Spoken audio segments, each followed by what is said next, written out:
because from me to the tripod is about 21 feet. Okay. The average Joe coming at you will cover that distance in about 2.5 seconds. First stride puts you about 8 feet, second stride puts you about 12 feet, third stride you're on top of the person. Okay? I'm going to ask you to go ahead and stand up and demonstrate if you would, please. She's got an ankle. That's She's got an ankle. Take care of the girls. So anyway, this area of 21, 25 feet around you is what I call your personal area.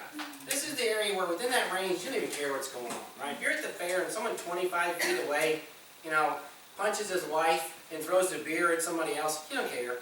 But once they start getting closer, that melee and noise starts to come within that 25-foot area, 21, 25 feet, you start to go, ooh, those are some crazy people. Let's just move away from that. So the personal area is the area where you really need to start to pay attention, okay, to what's going on around you.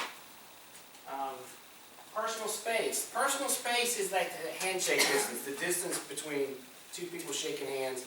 Close enough for me to hit the person, okay, but not right up in my face. Anytime someone's within that distance and they're close enough to hit you, you already got a problem. Why? Because they can cover 21 feet in about 2.5 seconds. They can tackle you in a heartbeat that's over. In your business, that's where we live, right? In sales, we live within 5 feet. Everything. Come on in, let me show you the house. Someone's constantly in that range.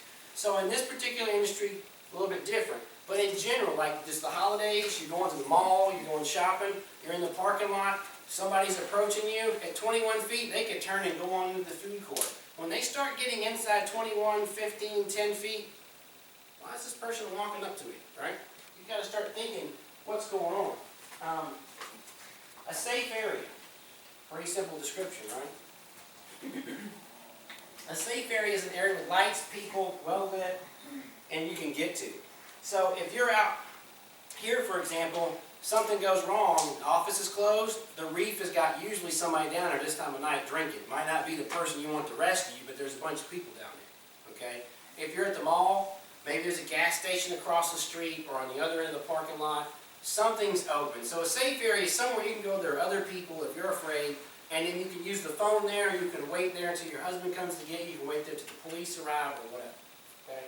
And then your background story is a rehearsed story that stalls the stranger and instills doubt in their mind about the presence of impending assistance for you. Hey, my partner's right down the road. I'm supposed to meet him for dinner after we leave here. Okay? My broker's expecting me right down the street, and I need to be there on time, or they're going to be looking for me. So, 4 things. My personal area, my personal space, a safe area to get to if something goes wrong, and then my background story. You need to have that. When I do the women's self-defense just for women, the background story is always something to do with I'm meeting somebody close to here soon, or they're coming to meet me here. If that person is after you, you want to make yourself what's called a hard target. A soft target is somebody walking around, texting with their head down, their purse hanging from their wrist with 6 bags. That's an easy person to come after. Someone's got their head up, the phone's put away, they're going right where they're supposed to go, is a hard target. Okay, make yourself a hard target. Some of this is, we're getting the holidays, so you want to think about that. Okay. Disarming statements. Road rage, big deal, but there are 3 statements that you can use that do 2 things. They are nice, polite statements, okay, that don't incite the person to come at you. If you say, you're a jerk, get away from me, that person might not have been mad at you, might not even care what you were doing, but we called him a jerk, he's coming after you, okay? But they also, polite people, good people, will heed those things, okay? So the first one we're going to talk about is, can I help you? Okay? Guy comes up, gets out of his car, gets in my face, comes up on me, he wants to punch me in the mouth. I don't know why, I don't know who he is. I say, can I help you? You cut me off. Oh, I'm sorry, I didn't know. I didn't even see you, man. I apologize. Right? Walk away. What am I going to say? You know, blankety blank you jerk. I'm going to punch your lights out for walking up on me. No. Can I help you? You cut me off. I'm sorry. Didn't mean to cut you off. Didn't even see you, man. I apologize. Right? Walk away. I don't know you. Why is I don't know you an important statement to make if you're in trouble? Or if you feel uncomfortable? lets them know your guard's up. Good. What else? It lets other people know exactly that you don't know the person. So in other words, have you ever been out somewhere and you see a couple fighting in a restaurant, like fighting in the parking lot, and they're just, you know, Florida State, Florida, Florida State, Florida, and 5 minutes later they're at the bar ordering a drink in the restaurant because they're married. When you say, I don't know you to that person, everybody around goes, wait a minute. Normally, if you interview people, a lot of women will say, I didn't want to intervene because I didn't want to get hurt in what was going on. But normally, even when you say, I don't know you, even women who are normally afraid to get involved will grab their phone and go, what's going on? She just said she doesn't know him. That's not her boyfriend. Something else is going on. It starts to pique the interest of the people around you. You keep saying that. Hey, I don't know you. You're still walking up on me. You need to back up because you're making me uncomfortable. The next phrase, you're making me uncomfortable. Okay? You're polite, being nice. You're in a showing, the person, you know, makes an advance or some gesture or something. You say, hey, put your hand up. You're making me uncomfortable. Okay? I don't mind showing you the property, but that's making me very uncomfortable. So I'd appreciate it if you stop. And if you don't stop, we're going to end the show. Okay? And then we're not going to rent to you at all. So. Now, remember I said those little red flags? The little ones start, you get a bigger red flag and a bigger red flag. Okay?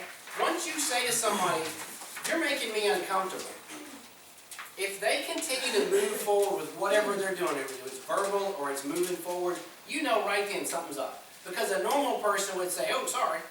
If I'm walking across the parking lot and I'm texting and a woman would look at me and go, can I help you? No, I'm just going to the mall. Okay, because I don't know you. I don't know you either. I'm going away from her. I know that I've made her uncomfortable. I didn't even know I was making her uncomfortable.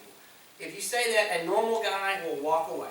Normal person will move on away from you. The person that says, well, you know, I just need some help finding some directions, right, and keeps coming, that right there should pique your interest. You should say, why in the world? I just said to him, you're making me uncomfortable, and he kept coming. He's the problem. Okay, so I need to really pay attention to him right away. All right, carjacking and auto theft. Okay, that's important because you guys usually either drive there and show it or you take them there and show it. Okay, this is kind of, some of this is self-explanatory. Avoid high crime areas and do not leave the car unlocked. Travel fewer hours after dark. Don't leave the car running with the keys in it. Do not defend the car. Give it away. Okay, my wife calls me up and says, honey, somebody stole the car. Are you okay? Yes. What about the car? We'll get that back. It might be wrecked. It might be, we might never get it back, but I'm glad you're okay. Okay? There's nothing in the car worth dying for. It's traceable. It's replaceable. You're not. Just remember that. They want it. Hey, toss the keys over the hood. Make them go chase the keys, and you run the other way.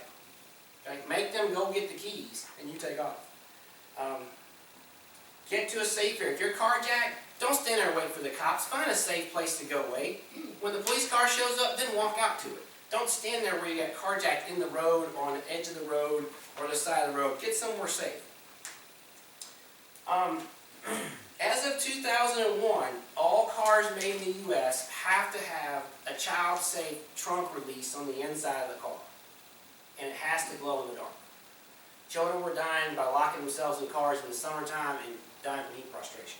So as of 2001, every car made in America or imported to the U.S. has to have an internal trunk release so you can get out. Okay? That's pretty nice because that's 14 years, almost 15 years ago. Most of the cars on the road now have some sort of glow-in-the-dark trunk release inside of them. Let's talk about abductions.